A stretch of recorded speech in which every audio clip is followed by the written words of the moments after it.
Hello and welcome. I'm Dr. Joseph Chiaro, Deputy Secretary of Health for the Florida Department of Health. I work with Children's Medical Services in Florida, and I welcome you to this morning's program. This morning we have a very exciting program to present to you. It is called Self-Injury, Insight and Critical Issues. We also have a number of special guests here this morning, and I think this will be a very lively and instructive program. We're happy that you're with us, and we look forward to presenting this 2 hours of information. I want to introduce our special guests at this time. First, I have with me Dr. Scott Poland.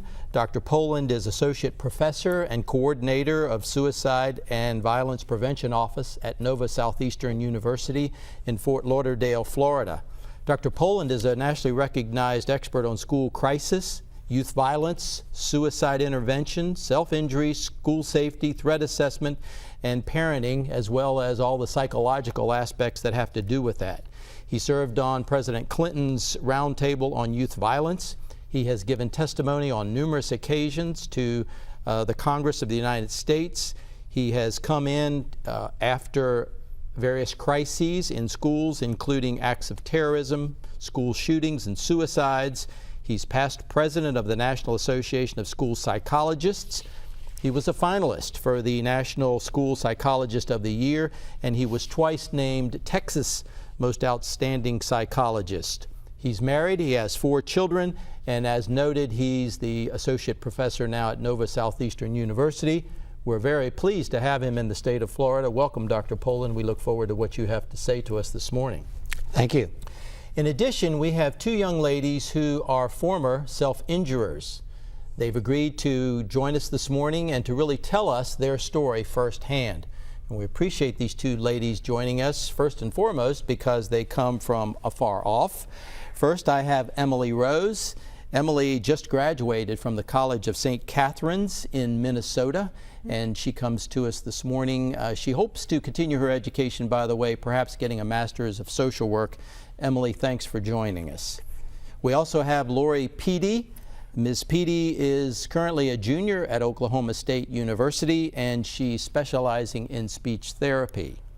Our format this morning will be such that Dr. Poland will present some information, and then in addition to presenting that information, he will interact in a very lively fashion with both Lori and Emily in order to draw out the points that we wish to make. Now, we have a number of objectives to this morning's presentation, and I would like to present those to you. They're on your screen. First, we want you to gain an understanding of the incidents and the factors involved in self-injury.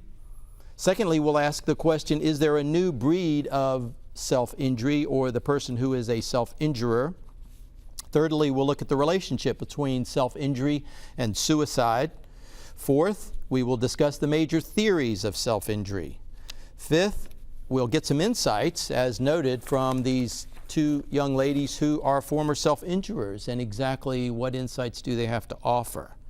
Next, we'll look at the individuals who've struggled with self-injury and the kinds of changes that they have had to make in their lives. We'll discuss the school's role in intervention and developing policies and procedures. Number 8, we'll deal with treatment interventions, and there will be some specific do's and don'ts for both teachers and counselors and also parents. And finally, we'll talk about some of the legal issues having to do with self-injury. So with that introduction, I will turn it over to Dr. Poland. Scott, it's yours. Thank you very much, Dr. Chiaro. You know, I worked in the schools for 26 years, and my staff and I in Texas were really quite surprised at the number of students that we were aware that were engaging in purposeful self-injury. We were overwhelmed by referrals. We weren't sure what to do. What's the school's role? How do we help these young people? And a couple of years ago in Oklahoma at a state conference, I met Lori and Emily, and I was really impressed with what they had to say. They both received a national award for their willingness to talk about their struggle with self-injury. And I'd like to just have them comment for a moment on how they met and a little bit about how you got started with trying to help all of us to understand the phenomena of self-injury.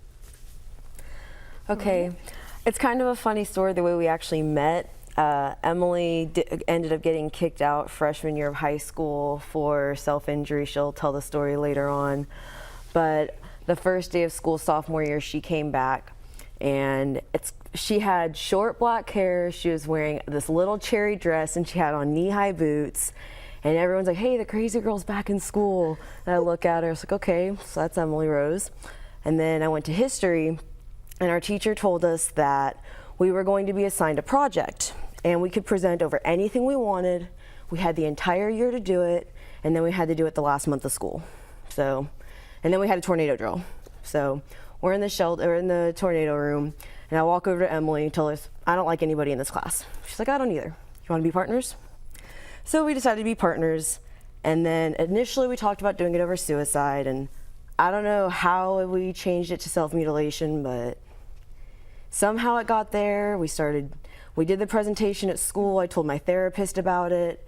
He told some people at the Mental Health Association in Tulsa. We started doing presentations, and it just kind of went from there. Thank you. And let's look at the very first slide, and in terms of lots of referrals. What do we do?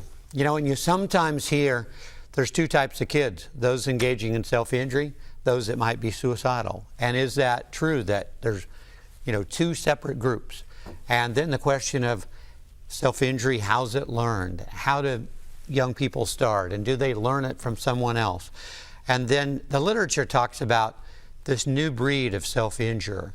And I think both of you are a good example of functional, likable, intelligent, and so we don't necessarily have some of the extreme psychiatric issues that we used to think of in terms of hatred of body image and a long history of psychological problems.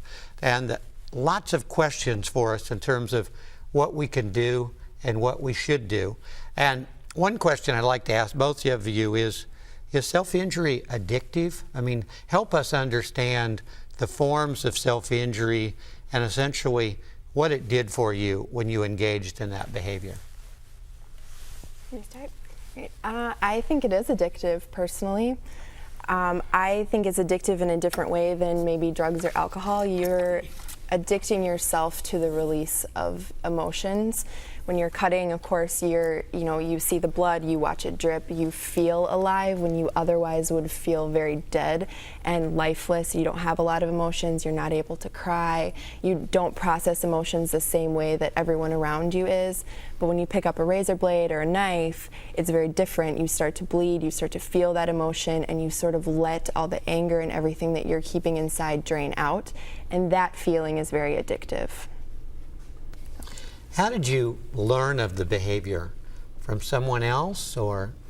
There were friends at school that we both knew, even though we didn't know each other yet, that were cutting, and I just sort of heard it from someone, and I guess one day I was like, oh, I should just, maybe that's gonna work for me, because I had had a lot of problems leading up to when I started cutting, and that just sort of released all that anger and that pain, and it became something that I needed to do on a regular basis. So it really worked pretty immediately? Yes, almost immediate. The first time I ever cut and watching the blood, I don't really remember the first time, which is something that Lori remembers, but I don't. But I know that the immediate, I have the scars, and I remember multiple times after that, but the first time must have been a complete release, because I'm not able to fully remember it, but remembering that immediate relief was something that I wanted to continue to feel. One of the major theories is biological, that endorphins are released, and that's why you feel better so much very quickly. And I guess one of my concerns throughout the country is we really want young people releasing those endorphins through exercise and through chasing a ball or swimming or being on a machine and doing some things that are really healthy. And How about exercise today? Is that something that's important to both of you? How do you release those endorphins today? Lots of exercise. I work full time and I go to school full time, so there's a lot different. I have a lot different stressors now than I did back then, but I work out just about every day. I do Taekwondo. I do this workout called CrossFit. It's like a Marine style workout. So basically my goal is to work out so much that at the end of the day I'm so tired I fall asleep. Okay. Well, I'm really glad to hear about the importance of exercise. The literature for a long time used the term self-mutilation. And lately, the literature is saying that's really too harsh because it's not designed to permanently mark the body. That self-injury is much more moderate, superficial, and not intended for lasting marks. Would you both agree with that? I have problems personally with the change, and maybe part of that is because when I was cutting, it was self-mutilation. Everyone, the doctors, when I was in the hospital, oh, you're mutilating your body. But in a way, I bear those scars, and Lori does too. And for me, I look at those and I say, you know what, it was mutilating. I can't ever get rid of those scars. They're going to be there for the rest of my life. I meet people and they're like, hey, what's that? And you have to say, oh, I had some issues and working through that. I've recovered, or whatever lingo you want to use. And it's really hard because I think that self-injury is a nicer term, but I think that maybe it's a nicer term for professionals and providers rather than for the people who are actually cutting, because we can give ourselves any label we want because we're the one actually engaging in the behavior, so it's okay for us. But I think it's maybe a little bit softer for professionals, and they feel a little bit better using that than actually using the term mutilation. Great point. Let's look at a slide that has to do with some of the most common myths. So, the behavior manipulates others. The behavior is synonymous with suicide. Self-mutilators are dangerous. They just want attention. Would you both comment on those? As far as self-mutilators just want attention, I would say it depends. I do know some people in school that did it solely for that. They would go to school and they would tell everybody, and they'd specifically want attention. But I mean, I know I did it for attention, but I did it because I wanted attention from my parents. I was trying to get my parents' attention, like, hey, listen to me. So it wasn't necessarily that I wanted attention, because I didn't really care about if people, I didn't really want anyone at school to know. I didn't want my friends to know, but I wanted my parents to actually pay attention and listen. So from that regard, I would say yes, as far as attention, but not in the sense that I wanted everyone like, hey, look at me. And I think that there's a distinction between cutters and suicidal ideation as well. I know that Lori doesn't have a lot of personal experience, but I myself tried to commit suicide. And, there's a fine line, because I was not cutting actively trying to commit suicide every time that I was cutting, because that would be ridiculous. I was cutting for the emotional release of cutting. And when I attempted suicide, that was a completely different day. It was a completely different mindset. That was a suicidal ideation mindset. I want to end it. I want this really quick solution to all the pain that I'm feeling and how upset I am. It was a very different, like they don't walk the line together. And I think that that's really hard, because if people are cutting and others find out, they automatically think that you're trying to kill yourself, and it's not that at all. And when you get put in the hospital, they treat you, or they did when I was there, that it's all one problem, and they're just going to lump it all together and say, well, you were cutting and we know you wanted to kill yourself. When I tried to commit suicide, I took pills. I didn't, slit my wrist so deep that I was going to bleed out. And so it's very different, but they didn't treat it like that. They treated it as one entity when really it wasn't, and maybe that's part of the reason why hospitalization didn't work the greatest for me, because they're trying to treat something that doesn't exist. Those are really important points for the mental health professionals. My impression is that cutting and self-injury, and there are other forms, of course, there's burning, scratching, pinching, not letting wounds heal, but cutting seems to be the most predominant. That most of the time that occurs in isolation, and that young people are actually pretty good at hiding that even from friends, but certainly from the adults in their lives. Would you both comment a little bit on, were you good at hiding this from other people? For the most part, I did pretty well. I did cut a lot on my arm and my upper thigh. My upper thigh was easiest to cover because jeans, pants, and I just wore a lot of long sleeves. No one really asked questions. I'm always cold anyway, so I wear a jacket in the middle of summer when it's 110 degrees. I'm always cold, so I kind of had an excuse, but no one really asked. It wasn't really that hard, especially for my parents. They were paying attention, so. Yeah. Okay. Well, let's look at the next slide.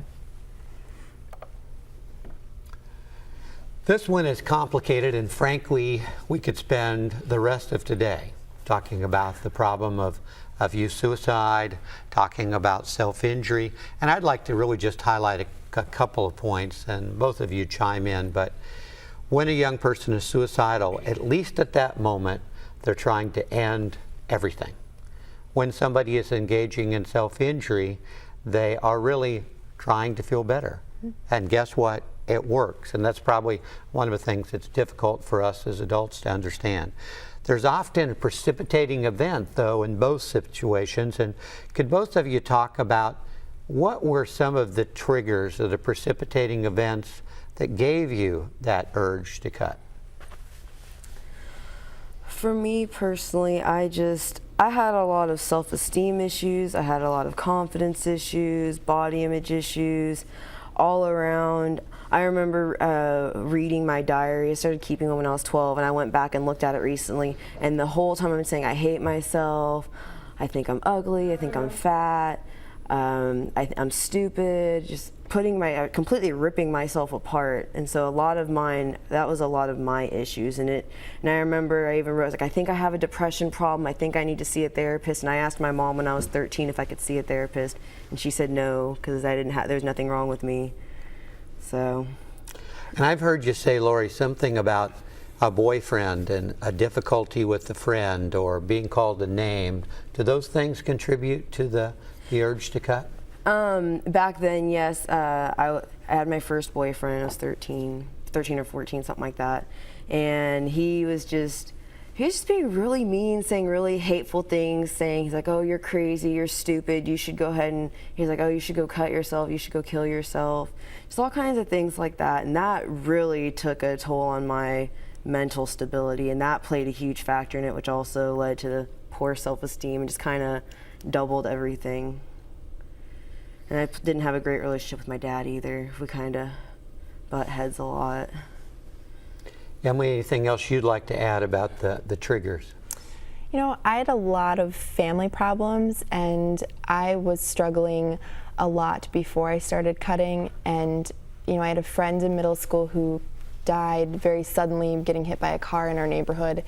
And that was really hard, and I don't think that was something I was prepared for in middle school.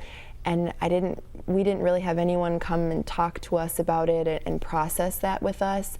And I just started having a lot of problems right after that, family problems, and there was a lot of anger, and I couldn't really control all the anger that I was feeling. And then I started experimenting with drugs, and it just sort of went downhill from there, and my family problems got worse, and it escalated out of control. I'm a pretty self-confident person, and I always have been, so don't struggle in that area. I'm mostly I'm not going to listen to what anyone else is going to tell me, because I think my way is right, because I'm confident and I just think I'm right. So I have a hard time with that even as an adult. So I'm getting better, but it's different for everybody. But I had a lot of family and a lot of internal struggle that I still deal with today, even in my 20s. So. Let's go back and maybe make one or two more points on the slide comparing suicide and self-injury. And self-injury or self-mutilation is obviously a repeat behavior, something that's happening episodically under stress, maybe not this week, maybe a couple times next week. The literature talks about using safety plans or no-harm contracts in both situations. But then a real question has to do with notification of parents, and we'll talk about that a little bit later. The literature seems very clear that if a professional knows that a young person is suicidal, that we must notify parents. The literature is a lot less clear when it's self-injury that is taking place. And I think one of the things we'll talk about at some point today is treatment, referral, and basically what agencies, what practitioners, what therapists are having success in helping young people that are struggling with this particular problem. And let's look at our very next slide, and basically several of the things that you guys have said, it's not like you just woke up one morning and just started engaging in self-injury. That you talked about a lot of things that had to do with friends, family, self-esteem, history. The literature in particular emphasizes trauma history. And the more I work with young people, the more I believe that it's just really important that we know more about trauma history. Is there anything else either one of you would like to add to the importance of trauma history, or anything else significant that you've had to deal with? I think that it is very important definitely to get to that root, especially if there is trauma, because a lot of people will keep that secret for a very long time. Like me personally, I was molested when I was 5, and I didn't even tell him. I started seeing my therapist when I was 14, and I didn't even tell him until I was 17. I saw him for almost 3 years before I even told him. So I definitely think that and I think that played a lot into a lot of my self-esteem issues and all of that. And I think that it's very important to, if you can get I think the sooner you can get down to kind of like, I guess, quote unquote, the root cause, then I think the better than the therapy could be. Okay, thank you. Our very next slide talks about there's a big difference between self-injury and tattoos and piercings. Tattoos and piercings are becoming, frankly, very culturally sanctioned, and sometimes when I present even to adults, I'll say, who has a tattoo? And I'm like, no, I'm kidding. I mean, don't everybody raise your hands. But these things have become much more culturally sanctioned. I think the other key point we need to make about self-injury and what we're talking about today, it's not related to cognitive impairment. When we used to talk about self-injurious behavior, we were thinking of somebody developmentally disabled. They were significantly below average in intelligence. Maybe they were engaging in chronic wrist biting or head banging. That's not what we're talking about today. And Dr. Favazza gave us a definition when he talked about it's the recurrent failure to resist the impulses to harm one's body physically without conscious or suicidal intent. And again, as we mentioned earlier, the most common: skin cutting, burning, pinching, scratching, not letting wounds heal. I think it's really important that we acknowledge the episodic nature of this, that it's usually done under stress with some kind of precipitating event or trigger, and it can be repetitive. And as you talked earlier, you mentioned that it is addictive. Before, I've heard you talk a little bit about the instruments that you used, and would you mind sharing with the professionals watching, what did you use when you engaged in cutting, and how did you view those instruments? I used a box cutter that I found in my parents' garage. I actually still have it. Don't use it, but I do still have it. The reason I do still have it is because it's kind of a reminder of where I was at that time.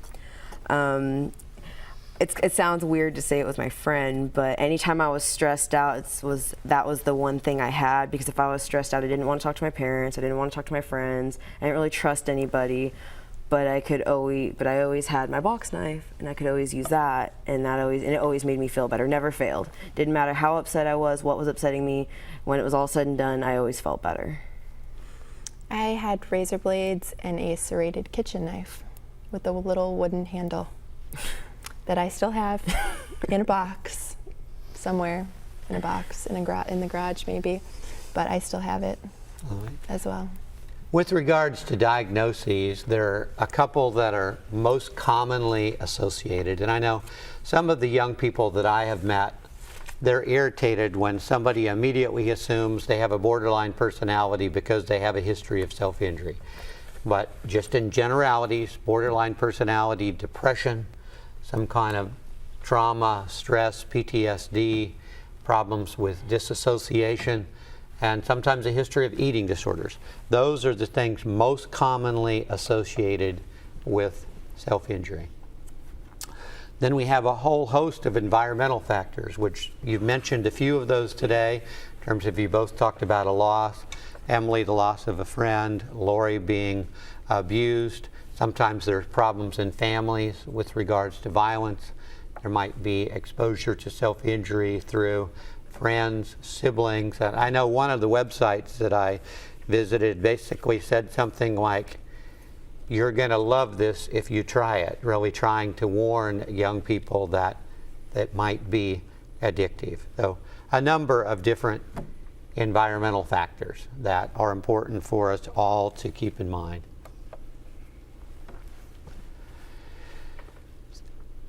Onset, stressful situations, arguments, an impulse to cut, to kind of shut out perhaps an argument parents are having or a problem with peers are very, very common.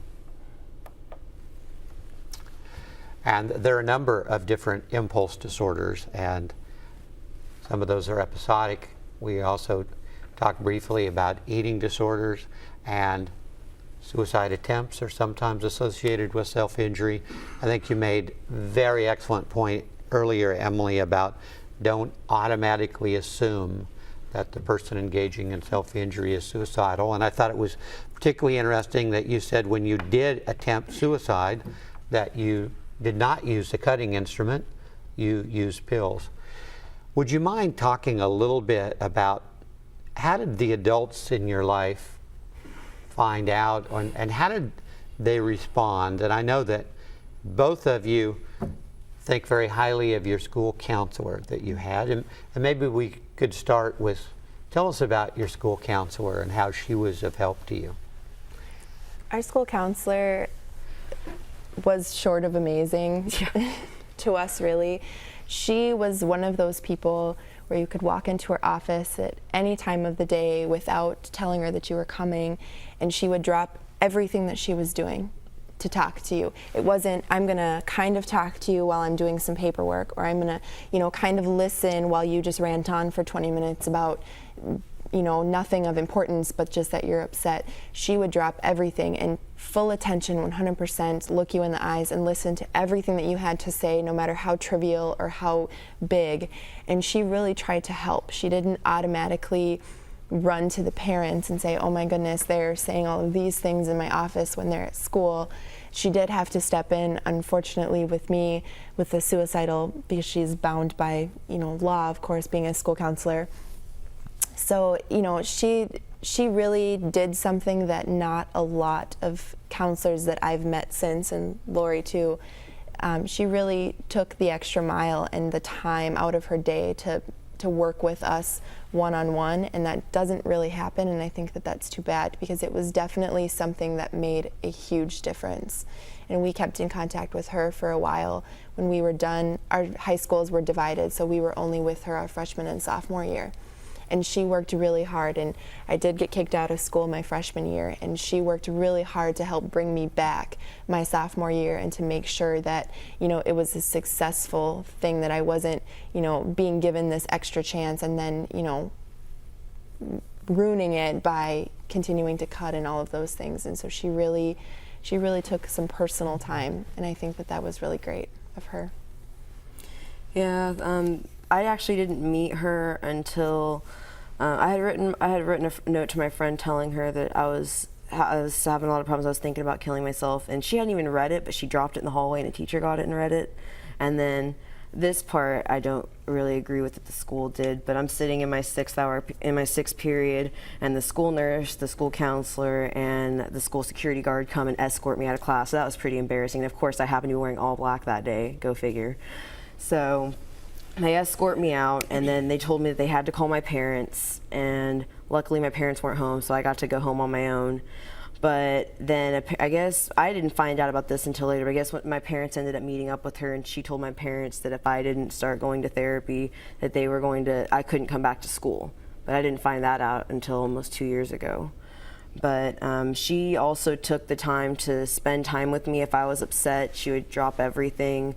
If I would just come in her office, she's like, okay, do you need to go for a walk? And we would just walk around the school, even if it was only for 10 minutes, just to get out of the school. Like, we'd walk around outside for about 5-10 minutes just to help me kind of calm down.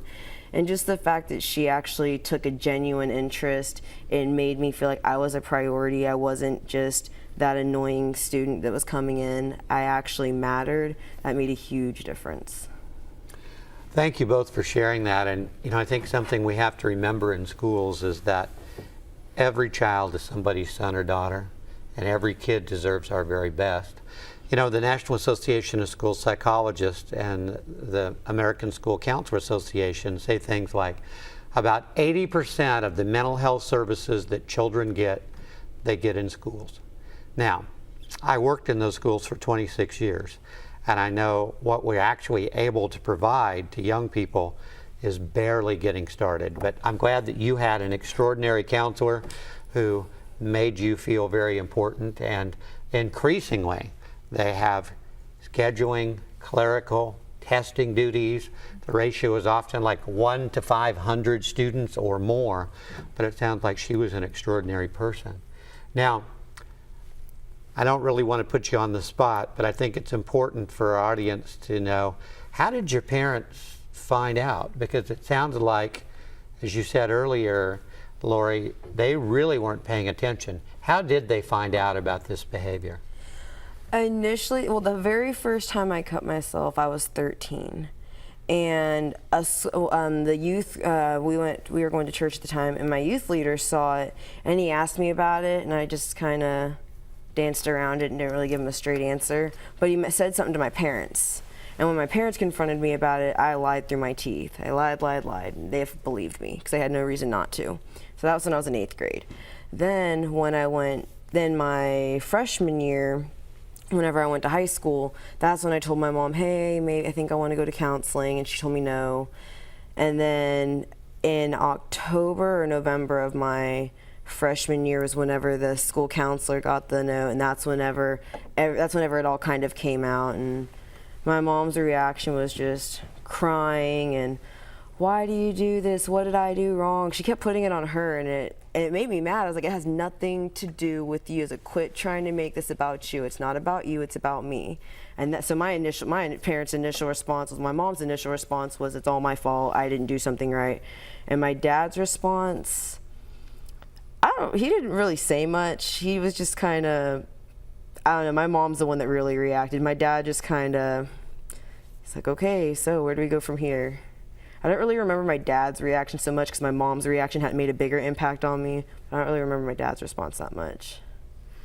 And as you described that, I always think that the youth minister told them. And there might have been like a pretty simple test. It could have been, Lori, show us your arms. But they didn't ask you to do that. They believed you. And I do think parents can sometimes be very high on denial. Well, I was an extremely happy kid. I was very happy. So my mom was like, "Oh, she's fine." It's like because I told him. Well, I lied and told him that I fell. Because when the very first couple times I did it, it wasn't very. I didn't actually get really deep and have really. I didn't start cutting very deep until later on. In the beginning, it was very mild. So I just blamed it. I was like, "Oh, I fell," and they were like, "Okay," so they believed me. It really blew up in my parents' face. I think I hid it for a really long time, and I mentioned earlier I was having a lot of problems. I have a lot of, not a lot, that sounds really bad, of mental health concerns as well. And I was just really struggling. And I went to school one day, and I was when our counselor knew what was going on, and I mentioned that I was thinking about suicide, and it just sort of blew up. Like, she had to call my parents, and they came in and they had no idea what was going on, and I was in the process of being hospitalized because they were seeing all the marks, and I had carved death into my chest, which I thought was a really good idea at the time because nobody could see it, but then people figured it out, and I was experimenting with drugs, and it just it got really crazy, and my parents had to take me to the hospital for an assessment to see whether or not I would be admitted. And they didn't admit me at that time, and so my parents took me home that afternoon. They didn't really want to talk to me. We were fighting in the car and yelling and screaming, and we went home, and that was the night that I took the bottle of pills.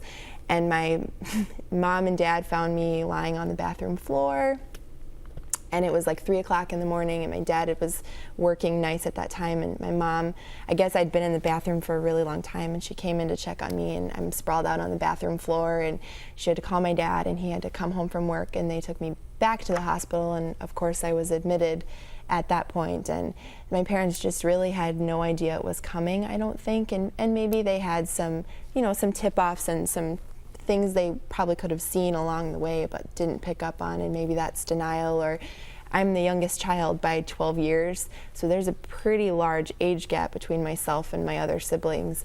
And so, at this point, I think my parents had already raised the other kids and thinking, okay, she's going to be just fine. She's like everybody else. She's not having any problems. I was really active in school. I had really good grades. I had a lot of friends. And so I think for them, it just sort of snuck up on them. Were there any things at school or any dramatic changes in behavior that teachers, for example, is there anything that they could have noticed about changes in your behavior? No, not for me. School, through everything, through all of my problems, through getting kicked out, through everything that happened in school, my grades were the one thing that remained completely untarnished. I made it out of high school having all A's all the way through, even in that time, which I look back now and think that that's a pretty amazing thing, because I was getting kicked out, I was in a lot of trouble, I was in the hospital a lot, I was really behind, but the grades of school were something that I could control when I felt like everything else in my life was out of control. So that, it never changed. So I think teachers, when I got kicked out and when I was in the hospital, they were really surprised too. Oh, she doesn't act any different in class. She seemed fine. Maybe she was a little bit quieter. She, changed her style of dress a little bit, but there was nothing grades or any academically that they could see coming. So I think that it was just really hard for everyone when it sort of came out that I was having a lot of problems, because I was really good at hiding it. Okay. This next slide is going to look at some statements from students themselves. The literature says biological, the release of endorphins that we talked about. These young ladies have also talked about a way to regulate emotions, something you can control, a way to either get something out or hold something in. So here are the statements from a couple of students that I worked with. Wanting to feel concrete pain when the psychological pain is overwhelming. Wanting to feel something when I'm numb with everything else that's happening in my life. A way to shut out the trauma or the argument or the family problem or issue. It is a way to get attention of others, but I really think the vast majority of self-injurers, as these young ladies are very good at hiding this behavior. It's a way to get anger and tension out, something you can control. And of course, from a Freudian standpoint, it would be a way to punish myself. I actually had one young man say to me, "Why is everybody so upset? I stay home and I cut. That's how I cope. All my friends go out, they get drunk. What I do is safer. I'm not out there roaring around in a car drunk." But I don't think our society is ready to accept that staying home and cutting is a good way to cope with adolescence. Although unfortunately, I believe that we have sort of looked the other way to going out and getting drunk. And I doubt if there are any communities anywhere where anybody is listening where a young person cannot get alcohol, even though the age is supposed to be 21. Our very next slide is a poem. And for everybody out there who's thinking, oh, we just demand that they stop, we just tell them no. Look at the lyrics of this young man's poem. Turn up the music and set the mood. Once is never enough. Quivering with anticipation, watch it. The drop spills over and runs down my arm. Crimson orgasm, you seduce me every time, Mr. Knife. The power of this particular behavior. And both Lori and Emily talking about the addictive nature. And then literature says the sight of blood flow, something red, seems to be a central part of the experience. Sometimes as adults, we're horrified. We can't understand this behavior. I've had people say, I couldn't possibly work with those kids because it just horrifies me. And I think if that is the case, it's good that we recognize it and that we get our partner, whether that be in the clinic, the mental health center, or the school counseling office, somebody who can respond and not be horrified. Sometimes there'll be a little test for the therapist, and let me show you my wounds, my battle scars, and we need to be curious, respectful, not too curious, and we're really trying to focus on the struggle that the young person is going through. Now, the incidence and prevalence, and one of my students at Nova Southeastern University just did her doctoral directed study on this. It's a little confusing because the literature is all over the place. There's some problems with definition, there are various figures, and sometimes I say perhaps a really conservative estimate is 4% of adolescents, but maybe it's as high as 14% of middle school and high school students. And some of the literature says a large percentage of undergraduate female students in our universities are engaging in this behavior. And frankly, one of the ways that I learn a lot is to have a college student who voluntarily sits down in my office and tells me about his or her struggle. And one young lady was talking about, you know, I only cut my left arm, and she showed me over 700 scars on her left arm. And then she described at work, when she wore short sleeves, lots of people asked questions, and that created a lot of difficulty. So she wore long sleeves to work. And I asked her the most basic question, which was, what helped you? How did you get control of this behavior? She said, well, if I could trust myself with the razor blade, then I would get out a phone book and I would slash it to bits. But if I couldn't trust myself with the razor blade, then I would tear cardboard. And I'd like to ask Lori and Emily, you know, what worked? And was it a gradual process where you got control of this behavior? I know you both received therapy. We can talk about substitute behaviors. Mostly, I'd just like to ask you, what helped you start to get control of this? It's not a self-harm contract. I know you mentioned that earlier, and Lori and I have strong opinions about that. The no harm contract, I think, is the most ridiculous thing ever. And it does no good. And they do it all the time in the hospitals and in schools. Here, let me have you sign this little piece of paper that says that you're not going to cut. Well, nobody's following you around with that little piece of paper saying, you signed this, you can't cut now. Nobody does that. And everybody goes home in the afternoon and they say, oh yeah, I signed that piece of paper, but they're not going to know if I just make like one little cut, just one little one. And then it just escalates from there, and the contract does no good. And when you're in the hospital and you sign one of those, it's different because they're actually physically taking away everything from you, so you can't cut. I mean, you can if you try really hard, but it's very difficult to find an instrument to use to actually cut when you're in the hospital. So that actually doesn't really make much of a difference either, because it's not something that you're actively trying to stop. It's, hey, I'm going to sign this piece of paper and you're taking it all away from me. So I can't really cut. That does me no good, because as soon as I'm released from the hospital, I'm going to go home and find the first sharp thing that I can, because I've been in the hospital for a week or however long, and they took that away from me. So I think that that is not the way to go at all, which a lot of people, a lot of professionals and hospitals think that that's really something that's binding. I don't think so. Maybe some people it works for, but it didn't work for me. For myself now, I still struggle. I'm still in therapy.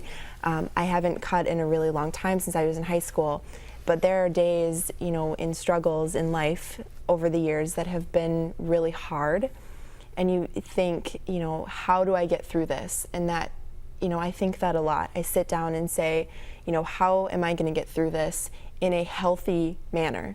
Not go back to all the things that I used to do with the drugs and the cutting and all of those things, but how am I going to do it in a healthy way so that I can come out on the other side and still be intact, you know, psychologically and physically. And a lot of that, you know, I do a lot of reading, and I try to stay active, but I'm not a big fan of exercise. So that makes it really difficult. But I have pets, and they really help get me through it, and they did back then, and they still do now, because, you know, you can take your dog to the park or, you know, out on a walk in the neighborhood, and, you know, my dog is dragging me all over the place, and, you know, it's really hard to not be active when you have pets. And they were something that actually, when I moved away to college and I thought that I wasn't going to be able to handle living on my own, and adjusting to college life. I had a dog, and he had to be let out. I had to get up every single morning and let him outside. It forced me to get out of bed. It was probably one of the best things for me at that time, and still sometimes now with all the struggles in life, I have to get out of bed every morning for him. And if some days, if I didn't have my dog, I probably would not get out of bed. And more recently, in the last year or so, I've had a lot of difficulties getting out of bed and a lot of struggles again. And that's at least something every day, no matter what, without fail, needs attention and needs to be done. For me, it was gradual, because I did a lot more than just cutting. I was really big on pulling out my hair. Like even now, this side of my hair still grows in thinner because I don't know why I only ripped out off the right side, but I would always rip out big chunks of my hair. And I only actually cut for about a little less than a year because it got to be a pain to try and hide it. So I started doing other things. Like I would always bang my head into walls. I'd rip out my hair. Ripping out my hair was the most common. And what really worked for me was the approach that my therapist took. He never focused on the self-mutilation itself. He would never, when I would come in his office, he would never ask me, did you cut today? Did you hurt yourself today? When's the last time you hurt yourself? He would ask me that maybe once every couple months, but that wasn't our session. He would come in and he would ask me, what do you want to talk about today? How was school? He would never specifically say, okay, this is what you're struggling with, this is what we're going to talk about. He never forced me to talk about anything I wanted. I completely controlled the pace. I was in complete, because that was a big thing of why I was cutting too, is it was all control issues for me. Because I felt so out of control that I wanted to cut to feel in control, because I controlled how much it hurt, I controlled how deep it was, I controlled how much blood there was, and he knew that I had control issues, so I completely controlled the sessions, and that's what worked for me. And he was really good about, once I was talking to him, then he would kind of ask me questions that would gear me towards that, but at the time I didn't know that's what he was doing. So he was very crafty in that sense. But that's what really helped me, because he would focus on what my actual problems were, and then he would go from there. And the more we focused on what problems I was having, then that's whenever the behaviors died down more and more and more. And that's what really helped me. Thank you both for sharing that. I think Dr. Chero has a question. Yes, in my experience with other individuals who've had addictive behaviors, primarily drugs and alcohol, they've gotten a lot of help from 12-step groups and from sharing with other people with similar problems. And I know both of you have spoken to the fact that you felt alone and yet you wanted attention, you wanted a release for these feelings. Has either of you gotten any assistance in that regard? Have you been involved with a therapy group, if you will? Do you have friends that you can call when, I know, Emily, you talked about maybe I can't make it through the day or whatever. Do you get any assistance from that sort of I do therapy? now. I actually, in high school, it was more of just talking to our friends, because a good chunk of our friends were cutting too, so we didn't show each other our cuts or our scars or anything like that. It wasn't the group, the cohesiveness of some of the groups of kids now cut together, and we were still hiding it from each other, but yet we could talk about it. So I always talked to friends when I was in high school and then tried to hide it from everybody else. But it wasn't until I actually got into college where I realized that, some days it doesn't really help if you only have one friend that you can call if they're busy or something. And as I mentioned, the last year or so has been really difficult for me, and I actually ended up in group therapy, which has actually been one of the best things that I've ever experienced, which is really surprising out of all the years that I've been in therapy since I was 13, that it took me until I was, in my 20s to realize that, wow, group therapy is actually something that really works for me, and I really like it. And our therapy session ran 12 weeks, and it's been over for months, but I see those people from that group on a pretty regular basis still, and that support system is still there. And it wasn't a cutting group, but you talk about everything in that kind of group dynamic, and I don't know of any cutting groups that are out there, especially in Minnesota, and if there were, I might or might not think about it. I'm not cutting, I'm not actively cutting. Does it still cross my mind sometimes? It's still something I think about? Well, yeah. So, you know, it would depend on the group. I think it would be really hard to engage in a cutting group, mostly because it's so different for everybody. But you share the common factor, so it might lend itself nicely to group therapy. Looking at the next slide, talks a little bit about a number of different factors, but it appears that both of these young women engaged in this behavior in isolation. They talked about, and actually I've heard you say before, you were the hooded twins in Oklahoma wearing the long sleeve sweatshirts all year long, and Lori has talked about lots of bracelets on the arm as a way of hiding this behavior from other people. But in particular for girls, something that causes them a lot of stress and is actually related to the problem of youth suicide with girls is when there are girls in the peer group but they're not friends with each other. Sometimes there will also be what we've called an alpha teen who is a dominant girl who essentially teaches the other girls about this is what I do when I have these problems, this is how I cope. And I'd like to ask you, was there anybody who kind of steered you toward this behavior? Do you remember? For me, there was no one that really encouraged the behavior. I didn't actually really, I only had like 2 or 3 female friends in high school, Emily being one of them. And Emily and I actually I mean, we were always friends in high school. We actually became really good friends after high school. We got closer after high school. But I mostly just hung out with the guys. I didn't really, no one really, I don't even remember how I heard about it or why. I mean, I remember the first time I did it, but I don't remember why I did it as far as like why that specifically crossed my mind. But there wasn't a specific person or anything like that that kind of steered me towards that. So at least in the case of the two of you, as we look at the next slide, it doesn't really seem to be a contagion. Although sometimes in our schools and communities, we do find there are a number of girls, perhaps sleep over, one kid explains how to do it and demonstrates it. So there can be some contagion. Sometimes there can be almost like a rite of passage to show a special affinity or friendship. And am I correct that you really only engaged in this in isolation, never with another person? Never. Okay. Never. And I mentioned earlier, talking about the caregivers and the importance of monitoring our own reactions. And if we go back to the phrase of the no harm or the no safety contract, really what that should all be about is what is the goal that you want to set and how can we help you as a professional recognizing your struggle with this behavior, gaining some control, and trying to diminish it. That'd make a lot more sense than as of this moment when you sign this piece of paper. It's really pretty naive of us to expect that such a powerful and addictive behavior is going to stop because we're asking you to sign something in our office. I think that's a key point in terms of the goal is recognizing the struggle and working to diminish it. There are some protective factors, and by the way, these are pretty general for kids with a lot of problems, and in terms of what we want to do is make sure that kids feel connected.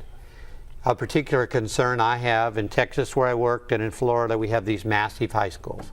And I know you both went to a large high school. And I heard you say earlier, Lori, that really you went to school and you went home.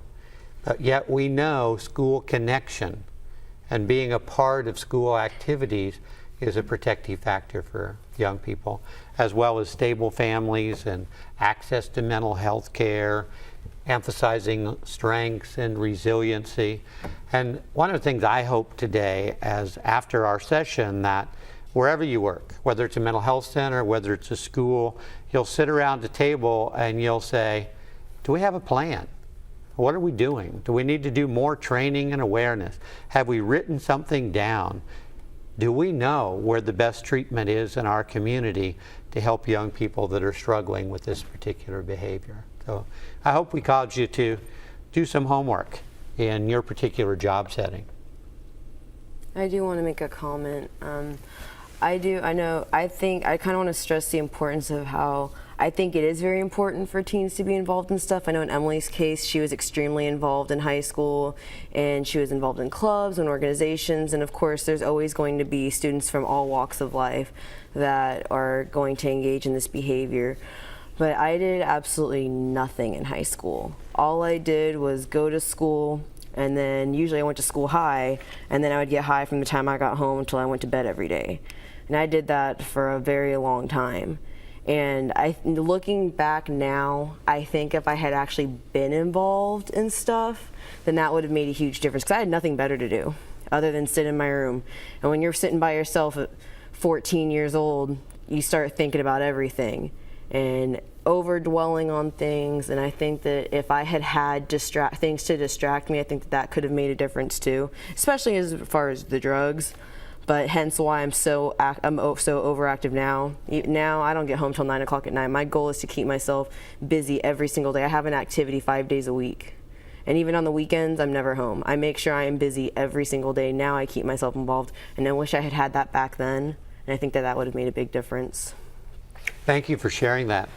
Let's go back to a couple slides that I think we've pretty well covered in terms of some of the things that adults can be looking for would be the signs of cuts. Sometimes I'll say, how can a young person go through so many bandages and Band-Aids and the family not realize something might be going on? Or what about all the bloody tissue that might be in wastebaskets? So paying attention, and paying attention to somebody who we've never seen in a short sleeve shirt. Paying attention to someone who's spending lots and lots of time in isolation. Sometimes I'll ask a young person, what about getting out of your room? Helping your mom cook dinner? Maybe your younger brother's watching TV. Get out of your room and go be with other people. And then looking for changes in behavior is also very important. Other points on the very next slide, they both talked about having sharp instruments, and we can do things in our homes to remove the availability of sharp instruments, and that actually is often a part of the partnership between the young person, the therapist, and the parents, and what can we do at home, and making sure they're not engaging in other really risky behaviors. And often young people have written and communicated via internet and email and journals lots and lots of deep and dark thoughts. And a real challenge for parents is, should I snoop a little bit? And what I generally believe is if that we're really concerned about our child, we need to get much more involved and make sure we do know what is really going on in their life. Yeah, I'm very torn on the snooping. I know, I figured that you would be. I'm very torn on the snooping, because the snooping, that kind of violates the trust. For example, my mom would come in my room. I would know. I'd be asleep and she would come in my room and I could see her. I would be awake acting like I was asleep, and I could see, she would come in there and I could see her snooping. And I knew she did it when I wasn't home. So it made me want to tell them even less. And it made me very angry. And I think that if maybe, I mean, it's understandable, a lot of teens, I didn't talk to my parents. I never talked to them about anything. But I think that maybe if they had tried to actually do things with me, because every time they would talk to me, they always wanted to, they were just trying to get inside my head. And I think that if they had just maybe tried to just spend time with me, like actual time, we don't have to necessarily talk about my problems or focus on that, like, hey, let's just go to a movie. Just something. I think that because now she does do that, and I tell my mom everything. There is nothing in my life that I do not tell my mom now, because as I got older, she figured that out. She figured out the more she asks me and the more she probes, I don't tell her anything. But if she actually takes an interest in me as a person and wants to spend time with me, she'll call me, hey, do you want to go to dinner? Do you want to go to the mall? And we'll do absolutely nothing, and we'll just hang out. And once we started doing, after we did that for about a year, we started doing that when I was about 17. And after we did that for about a year, that's whenever I started opening up to her and talking to her. And now, seriously, that nothing is sacred. I tell her everything.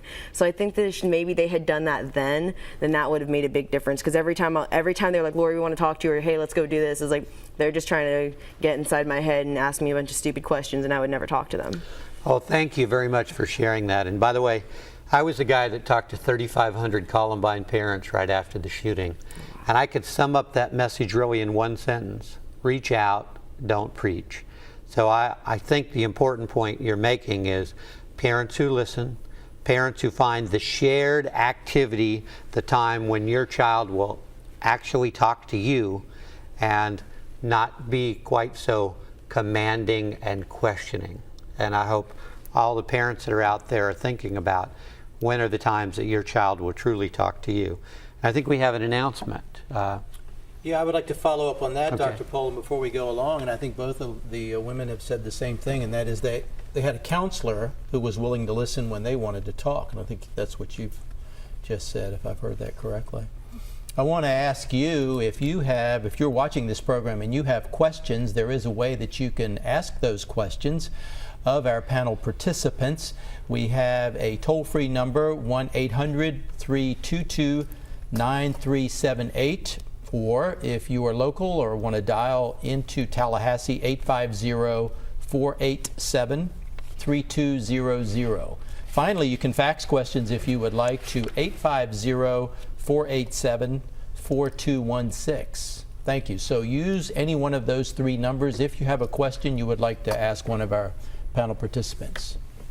Dr. Scott, back to you. Thank you. And the very next slide is a gentleman by the name of Barrett Walsh in a 2006 book about treating self-injury. He talked about the new breed, which we referenced earlier, normal body image, not hating their body, onset younger than we had previously thought. Generally, the literature said this is a behavior that begins and ends in adolescence. Unfortunately, it's not that simple, as troubling as that is. It's beginning in upper elementary school, and it may persist well into adulthood. More females than males, less psychiatric history. Really good news, of course, much more receptive to treatment. And Walsh is the guy who talked about essentially a Bill of Rights. And if you would imagine for a moment that two young people are in the emergency room, one of them was cutting purposely and got a little too deep, and the other kid had an accident and has fallen and has a laceration.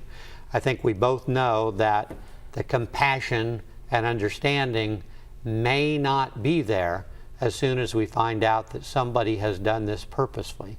And again, it's focusing on how do we work on that underlying struggle and the issues that are going on in their lives.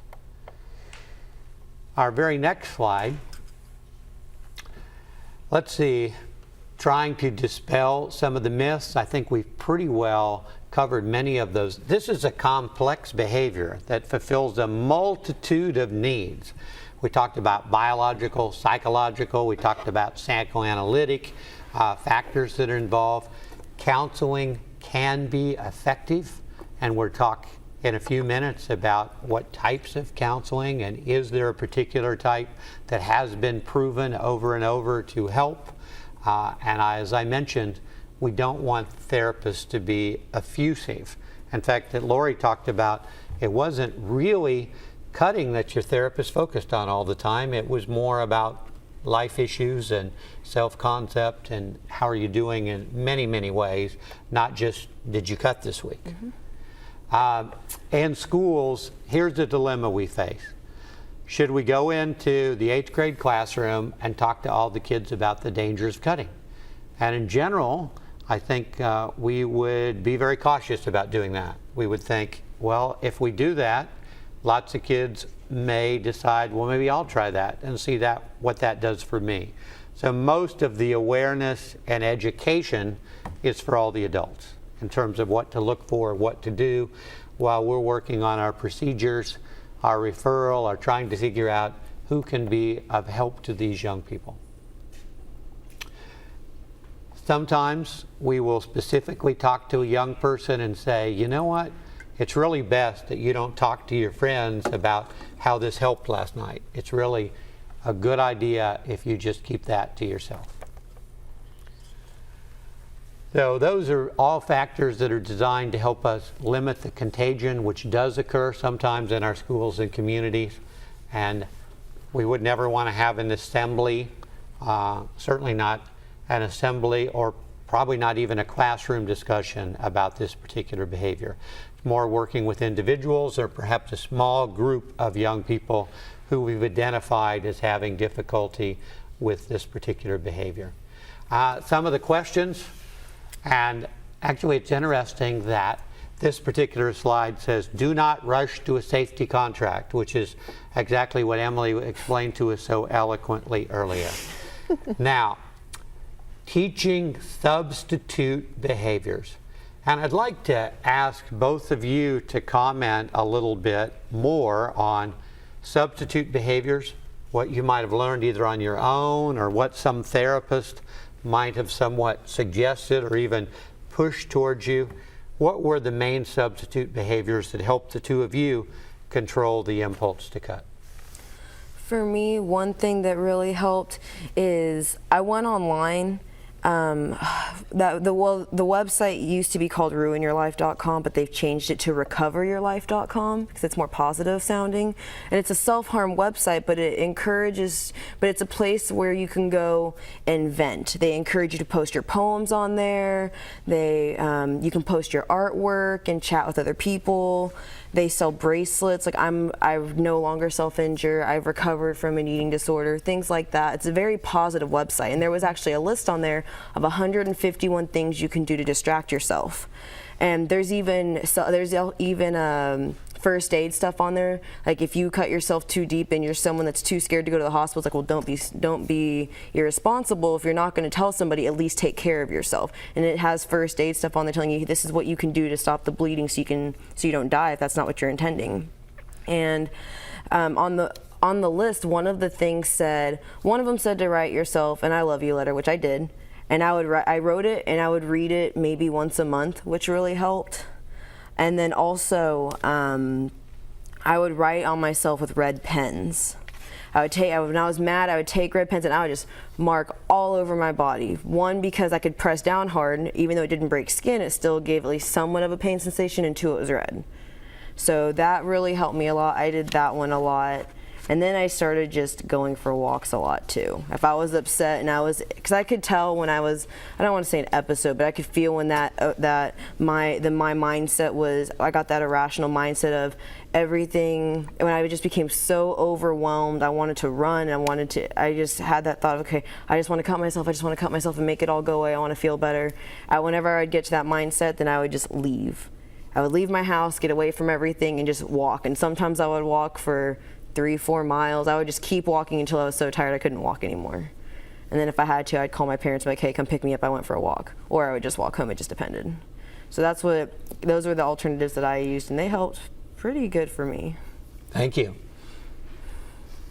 And we'll have some more substitute strategies on a slide in just a moment. And as we go to the next slide,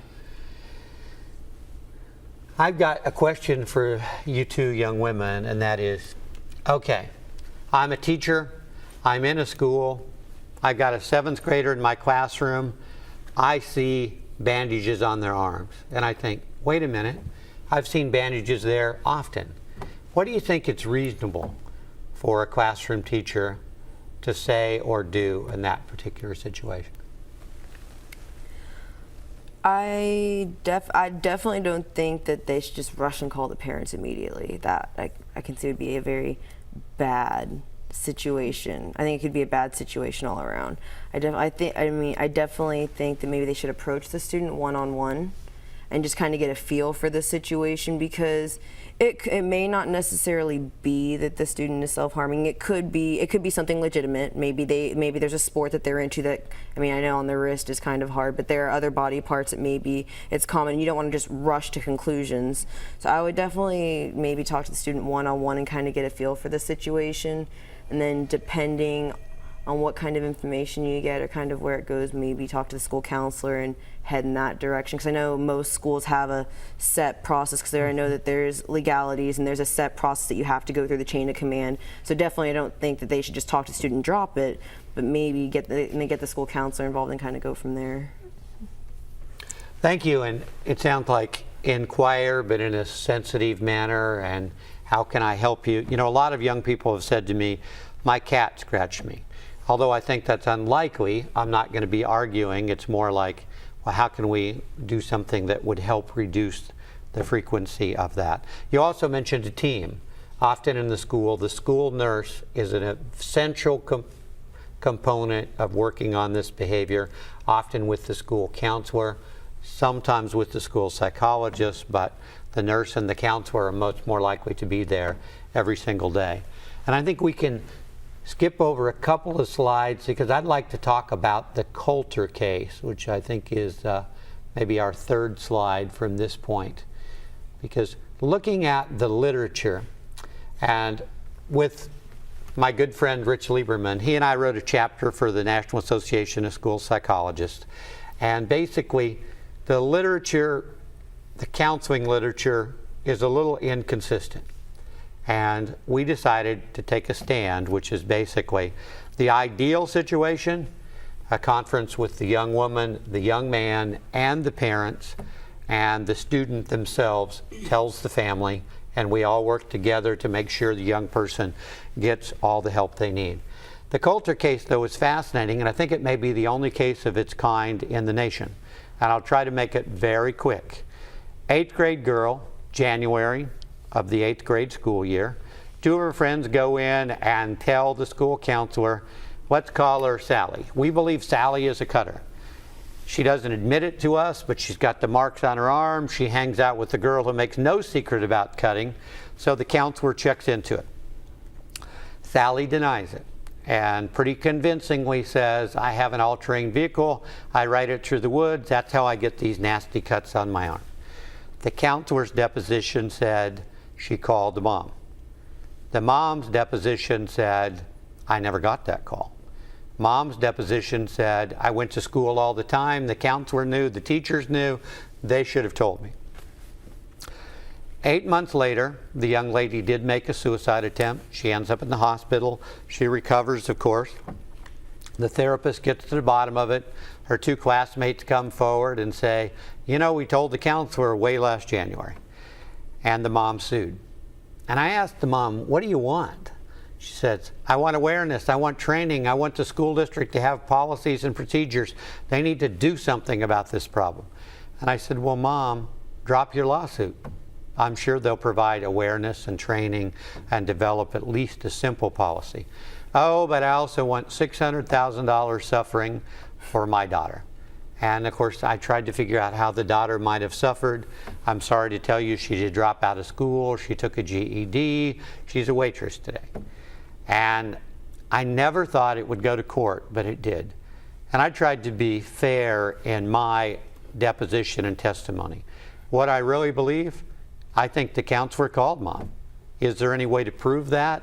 Not without a record of a phone call, no notes, didn't share that information with a colleague.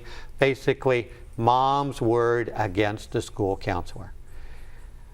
I believe the school counselor, since she also knew that Sally had a private therapist, should have said, may I have your permission to contact the private therapist? Will you sign a release of information? But the one thing I think that was really unfortunate is that was January, and the counselor never checked with Sally again throughout the rest of the school year. And there were no monetary damages against the counselor or the school district, but at least raises really a complicated question in terms of, do we have a responsibility to tell the parents? And I think what's really clear is we have a responsibility to try to do something to make the situation better. And I think many times that does not happen without a supportive reaction from parents. So, fascinating case, raising issues about, do we have responsibility to tell parents? And I'd like to concentrate, we have both some slides that say what parents should do, we have slides that say what they shouldn't do, and we have the same for teachers. But I think in the interest of time, we'll just concentrate on, obviously, what we hope all the adults would be doing. And this has to do with recognizing it's not about you, Mom or Dad, accepting what's going on. We love our children, we want to help them, and understand this, at least at this moment, is how they're coping. doing some specific things to make our homes safer, getting them involved in connection activities at school and the community, and essentially tighten that circle of care. And yes, don't hesitate to get professional help. And I'd have to tell you, over the years, and I try to be as persuasive as I can, but most of the time the parents do not follow through and get the needed mental health treatment for their children, and that is a very big frustration. So let's go on to what the teachers should do. And we heard some of that earlier. Connect with the child. What I always like to say is every teacher needs to know every single child's hopes and dreams. My daughter went to one of those large high schools, and she'd come home in the middle of the year and say, "Dad, the teacher doesn't know my name." You know, since I believe she's the most wonderful girl who ever lived, can you see how frustrating that is? And I hope every parent out there believes their sons and daughters are the most wonderful children who ever lived. Not for somebody we hope they'll become, but for the person they are right now. So going back to the teachers, connecting with children, knowing their hopes and dreams, working with our existing student assistant programs in schools. And I always like to ask every teacher and every parent, let's start with the thing that you love about your child. Tell me the things that you enjoy the most about your child. And we'll talk about some of the issues and difficulties later, but let's focus on some of the strengths to begin with. Now, moving on past the don'ts, because those are pretty self-explanatory. Interesting quote here. If a client struggles with self-injury, a host of other issues clamor for attention. Talking with young people about both past and present issues, helping them to develop problem solving and communication skills. How do we help them to improve the quality of their life? Exercise, that was mentioned earlier.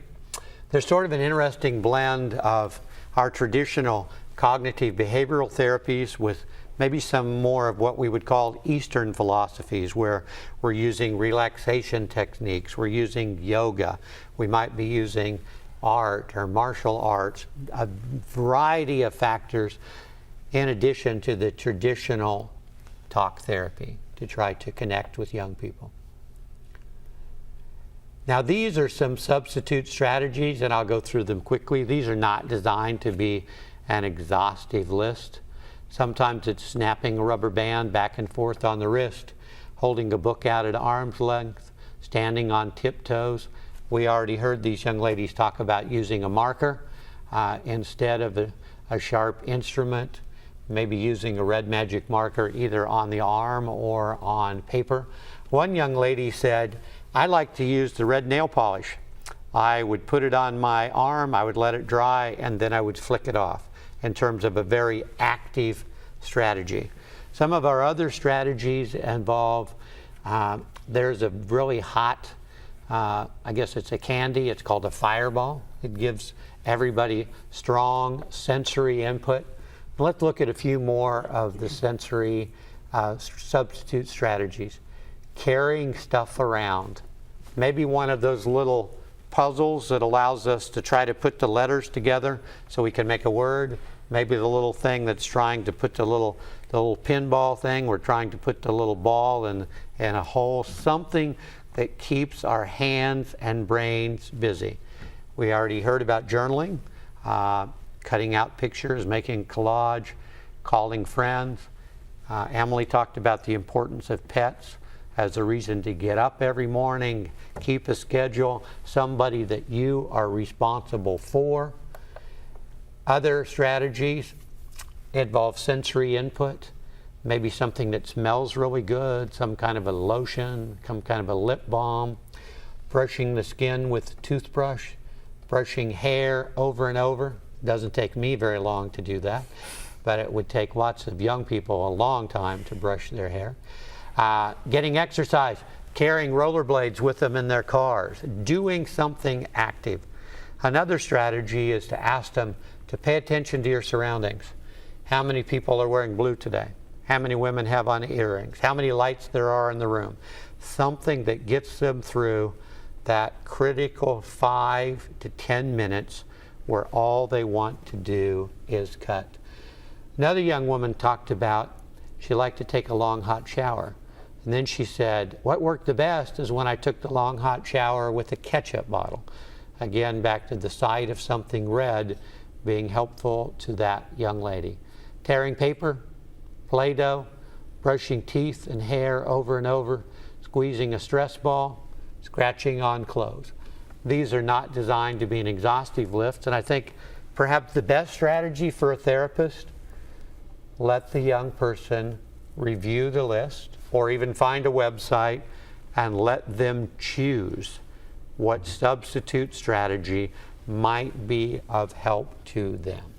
And I wanted to comment on that. Even though some of these do sound a little silly, and some of them sound like, well, they may not really do anything, but the whole point is it's a distraction. It doesn't matter what it is. It doesn't matter how insignificant it seems. If it's going to keep that person if it's going to distract that person long enough to help them calm down to where they don't have that thought, I want to hurt myself right now, it doesn't matter what it is. Don't throw out any idea just because it sounds silly. What may not work for me may work for Emily and vice versa. Like some people think that marking on your arm with a pen doesn't do anything, but for me it did. But for Emily or for somebody else, that may not work. So I just want to encourage everyone, don't dismiss it just because it doesn't sound like a good idea. Everyone's different, and it really doesn't matter what it is as long as it's a distraction. Thank you. And by the way, the literature says maybe we shouldn't teach substitute strategies at all. The behavior should just be stopped immediately. And I don't really see how that's ever going to work, although there are some residential facilities in the country that focus solely on self-injury. I suspect those are extremely expensive, probably not accessible to very many young people. And I think the substitute strategies fit very well with the idea we're trying to diminish the behavior, help the young person get more control over the behavior. And I think that all therapists need to be very aware of these particular behaviors. As we look a little bit more at the question of treatment, and I think that's what the next couple of slides, and the helpful counselor responses, matter of fact, low key, respectfully curious but not overly so, getting a supportive reaction from parents, non-helpful, immediately thinking about hospitalization. One of the issues here in Florida is we do have the Baker Act, which is good in many ways because most states don't have it. But I think it's a little bit too much to hospitalize a 7th grade girl who's engaging in moderate superficial cutting to try to cope with the ups and downs of adolescence. So I'm not sure putting him in the hospital for the next 72 hours is warranted. I would much rather try to get to the bottom of what's going on, get a supportive reaction from parents, try to figure out what we can do to help her with some of the underlying issues as opposed to immediately going into a hospital. Slide also talked about don't isolate the self-injury from the rest of the young person's history and completely avoid being disapproving and responding with horror in terms of you're doing what? I can't believe you would ever do that. And I'm wondering if Emily and Lori, would you talk a little bit about, if you look at the left side in terms of helpful things, the therapists, how did they get your trust and how did they respond to you that resulted in you getting the help that you needed? I had a counselor outside of school when I was in high school that was not very helpful. And I was seeing her because that was who my insurance company was going to pay for. And at that time, I wasn't well aware of the fact that you can drop a counselor, a psychologist, and go to another person if you so choose. And my parents, just sort of kept taking me back to the same person, and I would go once a week and I would leave school. And She was not encouraging. She would always just say, you need to stop this. This is not something you need to be doing. You're hurting yourself. And she was just very negative. She, never tried to talk about what was going on in my life. It was always, let's focus on cutting and why you're doing it and how we're going to get you to stop. And then when I was in the hospital, she never called or did any of that. Like, I would leave the hospital and come back to her office and she would have no idea about like why I was in the hospital. Like, she didn't do any, she didn't check up on me. Not, she needs to call me personally, but I would think if I'm hospitalized for an extended period of time and I'm coming back to see her, that she would want to call for some records or call and talk to the psychiatrist or the counselor there and say, hey, okay, what did you talk about with her? Is there anything I need to know about? But there wasn't any of that. There was no continuum of care. It was sort of, we're going to break it here. You were in the hospital and now you're done, and I'm going to bring you back to my office and we're going to start where we left off, which is not where I was anymore because I'd been hospitalized and I had all these other issues and things I needed to talk about. So she was not helpful, and I've been through many over the last couple years, and I finally found one in college that I really liked, that she was very helpful and supportive. But What made her helpful and supportive? now it's about, working with everything else. So if I'm not being very healthy and I don't want to get out of bed and maybe I'm sleeping 15 or 16 hours a day because that's sort of what I feel like I need, she's not telling me to get out of bed. She's saying, I think you should, and maybe can we work on how to get you out of bed? So, do not wait until the last second to get up and let your dog out. Maybe you should get up earlier and let him out and then try to be productive. Or maybe you should get up and then you can come and lay back down for another hour if you feel too overwhelmed to sort of progress through your day. It was always working with me on what I thought I could handle, not just telling me you need to not do this or you need to do this and this is the only way it's going to be. She really worked with me on, okay, what am I capable of right now at this moment? I'm capable of sleeping 16, 20 hours a day, but I also need to get out of bed to do the responsibilities that I have, like working or whatever I had at that moment. So it's always working within my means. What can I take? What can I handle? What am I capable of doing? And then working on that, like with baby steps. Really, really baby. Okay, you're going to do this today, and I'd make it a whole week and I'd come back. Okay. What did you do on this day? And did you make your goal? And did you work on that same thing the next day? And it was very, very slow, but the continuum of care was there. And if I was gone for a while and I was seeing someone else, she would call and then I'd come back and we would pick up where I had left off with someone else. Not, we're just going to break and redo it. So. Very good. And Lori, anything you want to add in terms of what was not helpful and what was helpful about the therapy? I've been fortunate enough to have a pretty good experience overall as far as therapy. I saw a separate therapist in high school. I saw him about all 4 years of high school. As far as him gaining my trust, it took about a year for me to really trust him. And what really did that was he never forced me to talk about anything. Like, he would ask me like some questions, but he never focused on anything specifically. Like, I would just come in and I would just start talking. He would just listen, which is what I wanted my parents to do. I wanted my parents to listen, and they wouldn't listen. And he acted as a kind of a moderator between me and my dad a lot too. Like, one of the big things was I was very big into journaling. I started keeping a journal at 12, and when I was 14, my dad went and read them all and he took them all from me, and he wouldn't give them back to me. So at that point, I stopped writing. And when I stopped writing over time, then it started causing me to be more stressed out, because that was how I vented, was a lot through writing other than cutting. And I told my therapist, I said, Phil, I can't write because my parents are going to read it. I said, I need to have the privacy to write what I want. I said, I understand that they're concerned about me, but that's not the way to do it. And so he told me, he's like, well, we'll have your dad come in. So I had my dad come in, because at that time, I wasn't very good at communicating with my parents other than through screaming and slamming doors in their face. So Phil acted as moderator, and he explained to him, he said, look, he's like, she's 16 years old. You need to understand that she needs her privacy. Yes, there are things that you need to know about in her life, but going in and reading her diary is not the way to do it. He said, and he talked to him, and then he talked to my dad separately without me in the room, because he asked me for permission. He's like, do you care if I talk to your dad separately? And I was like, that's fine. So I left the room and he talked to my dad for about 10, 15 minutes. And then I came back and my dad told me, he said, okay. He said, I'll never touch your diaries again. He said, tell me what he said, I won't go through your stuff, I won't search your room. He said, I will leave your stuff alone. And from then on, they never did. My parents never searched my room again. They stopped going through my stuff. They stopped reading my stuff. They just left it alone. And when that happened and I was able to start, then that kind of helped me start to build a trust relationship with my parents as well. Because then I felt like they trusted me, so I could trust them. And he did that a lot in a lot of different areas. Like there are things I would get grounded for, and just lots of problems I had. And he acted as moderator a lot between me and my parents, and that really helped, and that made me really trust him, especially because I knew legally he couldn't tell them everything I told him. So that helped a lot too. Well, it sounds like he was a wonderful mediator between you and your family. Let's look at a couple of other issues in terms of treatment. This one's interesting. This was the Brown University study really making a link between repetitive self-mutilation, sexual at-risk behavior.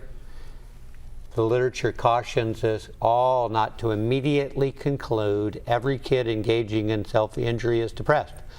If we think they're all depressed, they're all very likely to start on an antidepressant. That may not be really addressing the major problem. Then some questions about maybe it's the inability to manage emotions, and that may lead not only to cutting, but it might lead to sexual at-risk behaviors as well. And at least this one study said some kids try it just to be cool, just because their friends are doing it. And since we know it's potentially addictive, it's alarming to us as adults to think some kids are going to try it just because their friends are. Then other factors, we talked about treatment a little bit, and look at Favaz's statement. There's no single correct therapeutic approach.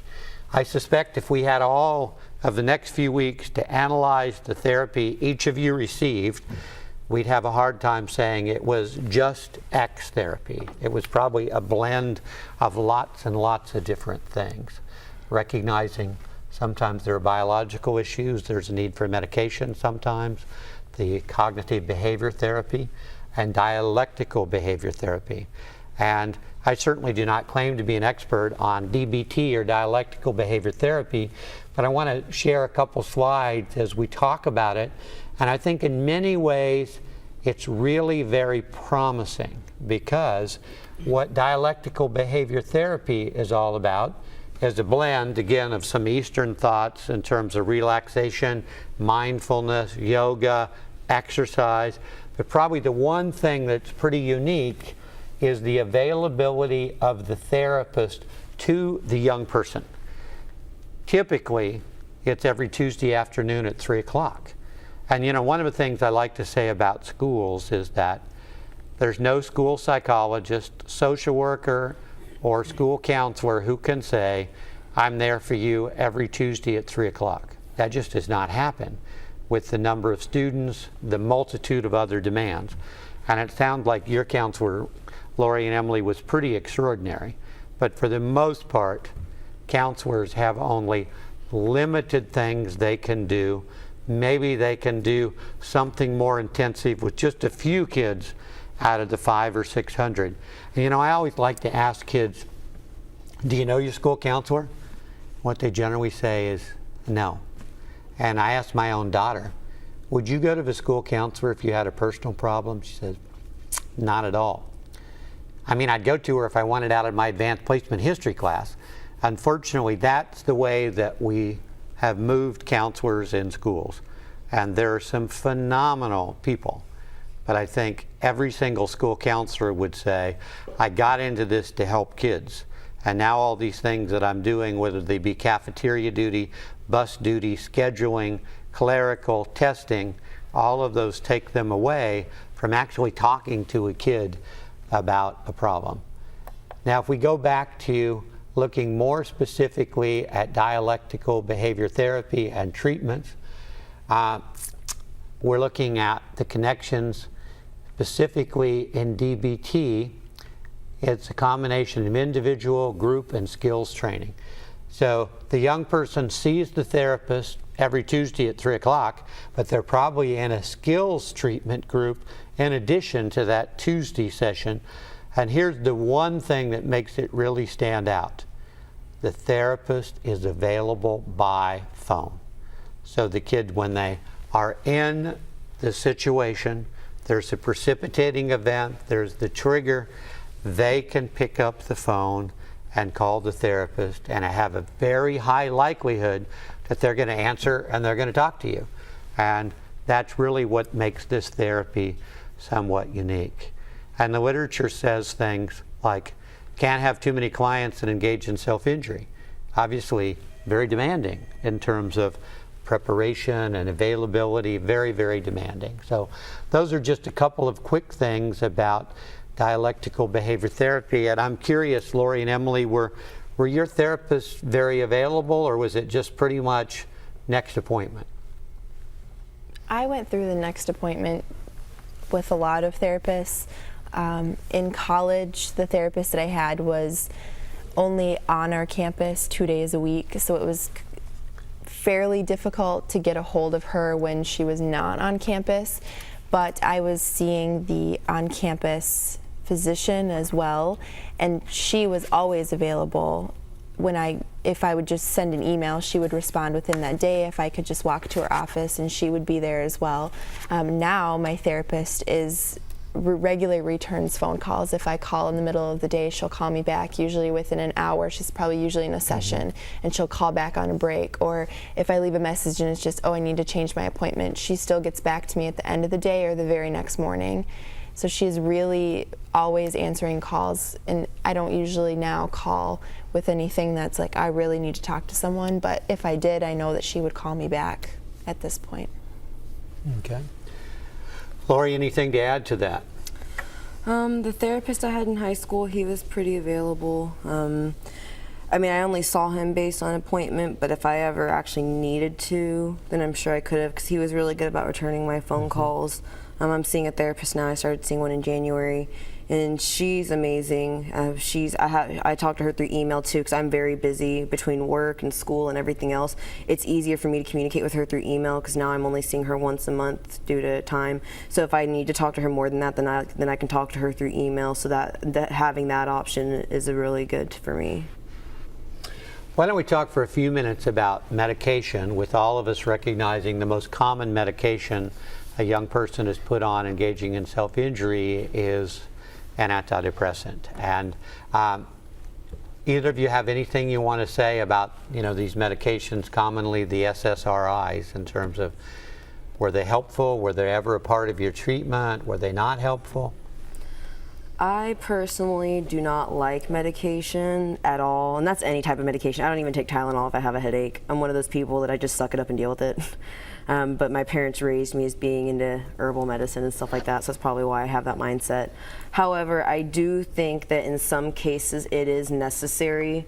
I don't think that it should be an immediate solution. Oh, they're depressed, give them a pill. I think in some cases you do have to have it. In my case, I did take medication temporarily. When I was about 16 or 17, I remember I was paying attention to my body, and I realized that the week before my menstrual cycle and the week of, that I always said I felt crazy. I would notice that that's when I would engage in self-injury the most. I would rip out my hair more. I remember I would say I feel like bugs are crawling in my skin. I literally felt crazy in my own body.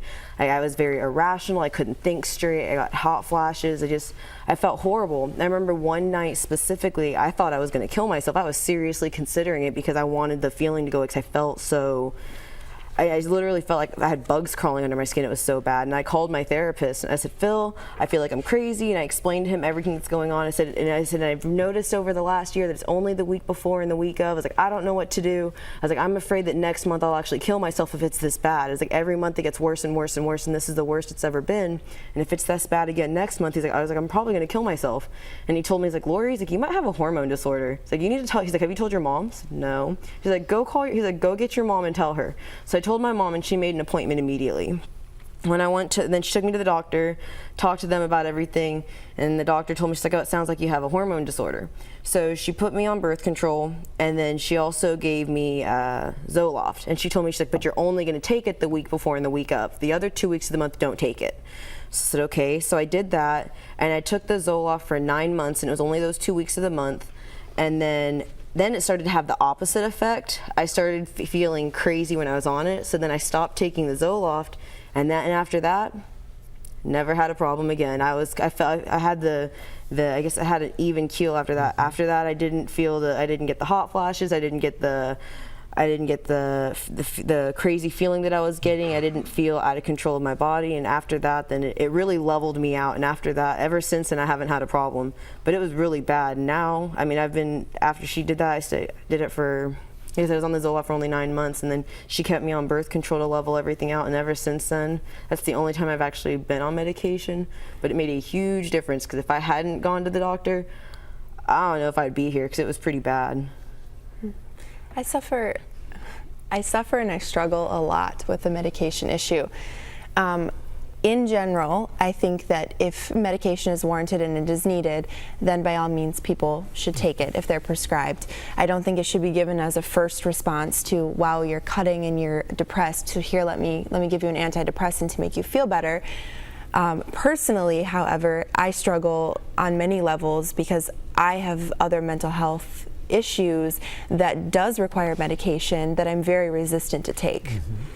And I was put on medication immediately when I was admitted to the hospital. I was put on like 4 or 5 different things, and they were throwing pills at me. Oh my goodness, you need all of these, and you have to take them all together so that it makes you feel better.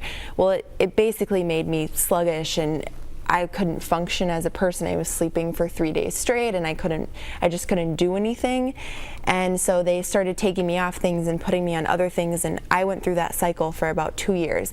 Put me on something, take me off. This isn't working. This makes me, have more suicidal ideation. This makes me have less, but then it makes me too tired and I can't function and I can't get out of bed. And this just makes me too hyper and I can't have that. And it went on like this for a couple of years, and finally I really got frustrated and I got upset, and I said, you know what, I'm not going to take anything anymore. I'm just done.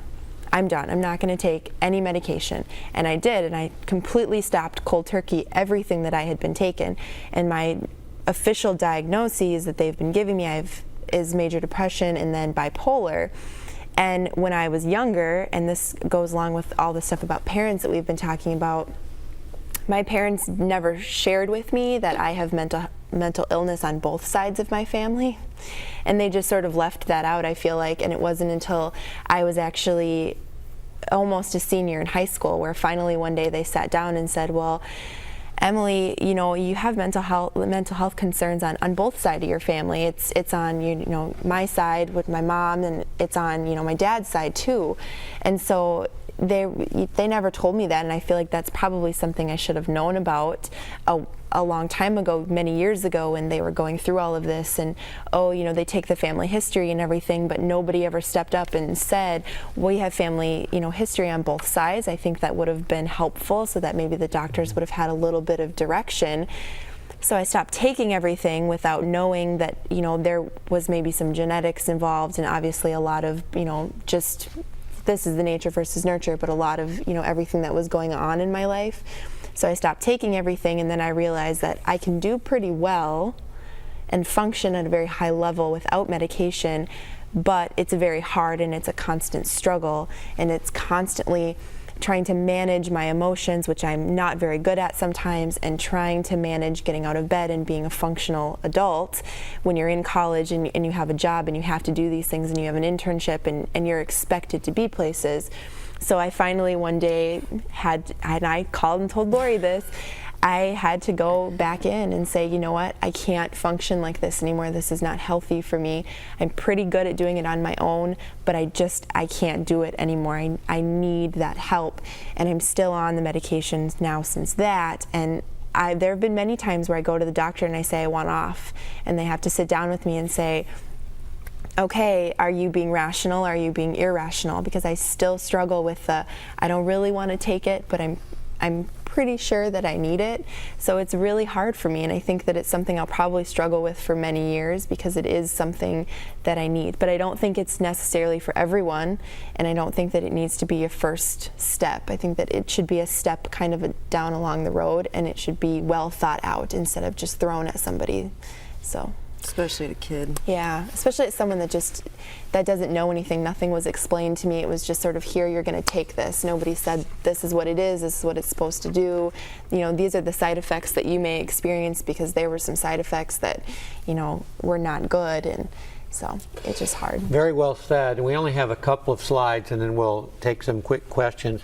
If we look back at the slide we had about medication, it indicated, as everyone watching knows, we had a Federal Drug Administration advisory, the Black Diamond warning on antidepressants.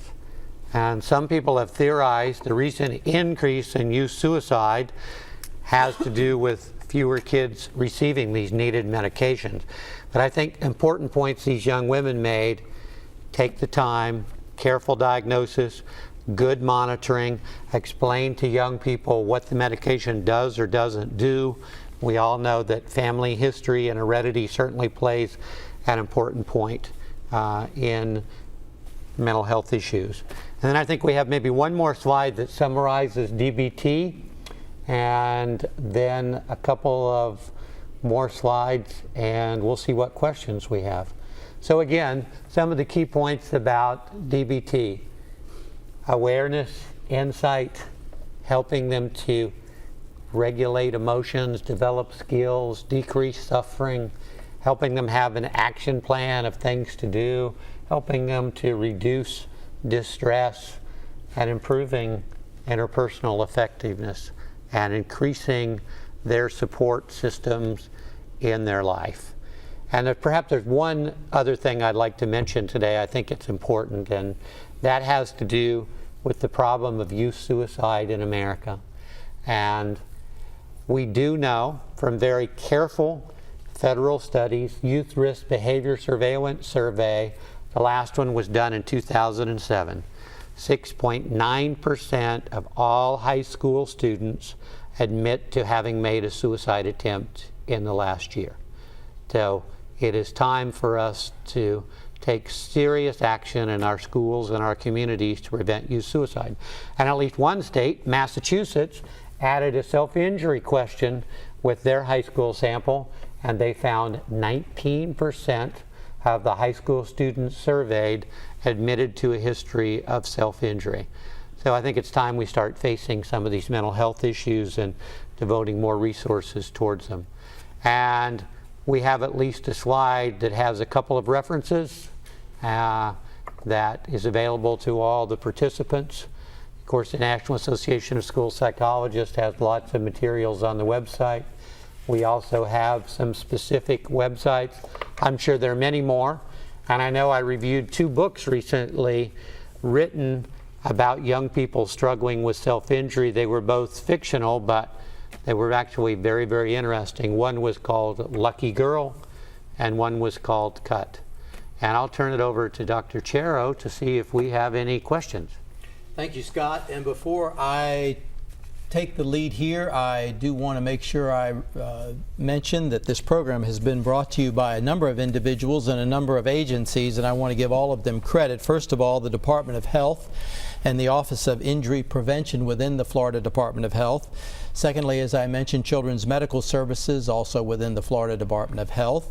Thirdly, the Department of Children and Families, which is an agency here in Florida. And finally, the Florida Office of Drug Control, the statewide Office of Suicide Prevention. So all of those offices have played a role in presenting this program today. And I really want to thank our participants today for your involvement. It's been very instructive. There have been a few questions. The first one is self-injury increasing in frequency, and why? I think it's increasing. Personally, when I went to college, there were many, many people I learned of that were cutting, and now that I've graduated from college and I have a job actually working with juveniles for the county, there are a lot of the kids in our program that actually cut as well. And you know, I think back to when I was in high school and when I was their age, and then I wonder, wow, you know, there are only a select few friends that I had that were, you know, that were also cutting. But I look at these kids and they're like, oh, everybody I know cuts. Everyone. We all do it. And you think back and I'm like, wow, were there really that many people in our high school that did it? I don't think so. But they have a different mentality about it, I think. It's not as secretive any longer. They, you know, don't wear the long sleeves. They just sort of have it, you know, have their cuts out in the open, and it's not something that they're trying to hide. So I think that self-mutilation is actually evolving in the way that it's done, and by who. I think it is changing, and there is the new breed of cutter as well. Do you think it's the same calling for help? I want somebody to pay attention. I want somebody to notice me. I think so. I think for a good number of people it probably is, but I think it's also evolving into more of a group-like activity maybe, and there's not so much, it can just be cool now. I think it's changing a lot, but I'm sure that that the bulk of the people that are engaging in cutting these days are probably still doing it for that emotional release. Do you think the incidence is getting greater among younger individuals? Scott mentioned that we were talking earlier about 14, 15, now 11, 12. How about even younger than that? Is it more common there? Are you seeing that personally or hearing of that? No. I would hope not. I would hope it's not that young, but the reality of the situation is it probably is. It's probably getting younger and younger.